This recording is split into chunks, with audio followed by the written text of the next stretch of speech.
Iran US വാർ നിലനിൽക്കുമ്പോഴും നമുക്ക് ഉണ്ടായിരുന്ന ഒരു ആശ്വാസമായിട്ടുള്ളൊരു കാര്യം നിഫ്റ്റി 24,000 മുകളിലാണല്ലോ എന്നുള്ളൊരു കാര്യമായിരുന്നു. എന്നാൽ ഏറെ നാളുകൾക്ക് ശേഷം ഇന്ന് നിഫ്റ്റി 24,000 താഴെ ക്ലോസ് ചെയ്തു. ഇന്ന് നിഫ്റ്റിയിൽ പ്രധാനമായിട്ടും ഇടിവ് രേഖപ്പെടുത്തിയ കമ്പനീസും അതിൻ്റെ കാരണങ്ങളും നമുക്ക് നോക്കാം. നിഫ്റ്റിയിൽ പ്രധാനമായിട്ടും ഇന്ന് ഇടിവ് രേഖപ്പെടുത്തിയത് ഇൻഡിഗോയാണ്. 3.54% ഇടിവ് രേഖപ്പെടുത്തി. Jio finance 2%, Infosys, doctor Reddy, SBE തുടങ്ങിയ കമ്പനീസ് 1% മുകളിൽ ഇടിവ് രേഖപ്പെടുത്തി. പ്രധാനമായിട്ടും ഇന്ന് ഇൻഡിഗോ ഇടിയാനുള്ള കാരണം തൊട്ട് താഴെ ബ്രന്റ് ഓയിലിൻ്റെ പ്രൈസ് കാണാൻ നിങ്ങൾ ഇന്നൊരു സിംഗിൾ ഡേ കൊണ്ട് 3.54% ഒരു സ്പൈക്ക് രേഖപ്പെടുത്തി.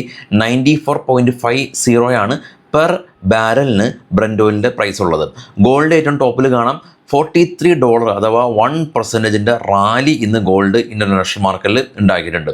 ഇനി നമുക്ക് ഡോക്ടർ റെഡ്ഡി പോലെയുള്ള ഈ ഫാർമാസ്യൂട്ടിക്കൽ കമ്പനി ഇടിയാനായിട്ടുള്ള കാരണം എന്താണെന്ന് ചെക്ക് ചെയ്യാം. ഡൊണാൾഡ് ട്രംപ് ഇന്നലെ ഫാർമാസ്യൂട്ടിക്കൽ സ്റ്റോക്കിന് പുതിയ താരിഫ് ഏർപ്പെടുത്തുമെന്നുള്ള കാരണം കൊണ്ട് ലുപ്പിനും ഓറോബിൻഡോ ഫാർമോൾ ഉൾപ്പെടെയുള്ള ഫാർമാസ്യൂട്ടിക്കൽ കമ്പനീസിൽ ശക്തമായിട്ടുള്ള ഇടിവ് രേഖപ്പെടുത്തി. കാര്യങ്ങൾ ഇങ്ങനെയാണെങ്കിലും യൂറോപ്യൻ മാർക്കറ്റ് ഇപ്പോൾ വളരെയധികം പോസിറ്റീവാണ്. യൂറോപ്യൻ മാർക്കറ്റിൽ German CAC 40, FTSE, German UK, France മാർക്കറ്റുകളെല്ലാം തന്നെ പോസിറ്റീവായ രീതിയിലാണ് ട്രേഡിങ് തുടരുന്നത്. ഇന്ന് കുറേ കമ്പനീസിൻ്റെ കോർപ്പറേറ്റ് ഏർണിങ്സ് ഉണ്ടായിരുന്നു.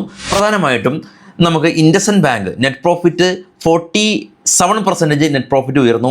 അദാനി ഗ്രീൻ 19% നെറ്റ് പ്രോഫിറ്റിൽ വർധനവ് രേഖപ്പെടുത്തി.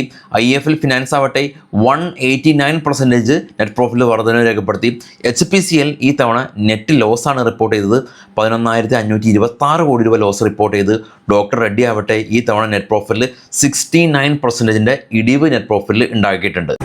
ചുരുക്കം പറയുകയാണെങ്കിൽ ബ്രന്റ് ഓയിൽ ഉണ്ടായിട്ടുള്ള സ്പൈക്ക്, അതുവഴി നമ്മളുടെ ഏവിയേഷൻ സ്റ്റോക്കിൽ ഉണ്ടായിട്ടുള്ള ഫോള്, കൂടാതെ തന്നെ ഫാർമ സ്റ്റോക്കുകൾക്ക് ട്രംപ് ഏർപ്പെടുത്തിയിട്ടുള്ള പുതിയ താരിഫ് ഫിയർ, ഇതൊക്കെ തന്നെയാണ് നിഫ്റ്റി ഇന്ന് 24,000 താഴെ പോകാനായിട്ടുള്ള കാരണങ്ങൾ.